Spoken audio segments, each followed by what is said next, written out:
អ្នកដែលចង់មានអនាគតល្អត្រូវតែខំរៀនតែការលុតដំខ្លួនគឺជារឿងផ្សេងរៀនគឺដើម្បីឲ្យយល់លុតដំខ្លួនគឺដើម្បីដកការពិសោធន៍ទោះជាយ៉ាងណាក៏ដោយសំខាន់គឺយល់ឬមិនយល់ទេបើមិនចឹងសូម្បីតែខ្លាចខ្លួនទៅជាមន្ត្រីក៏មិនប្រកាសថាមានអនាគតល្អដែរ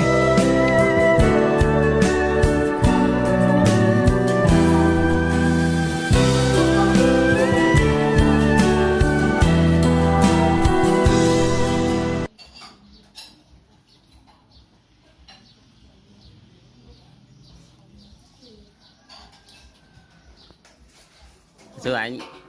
chứ cười mới chan lên cao lần hai lớn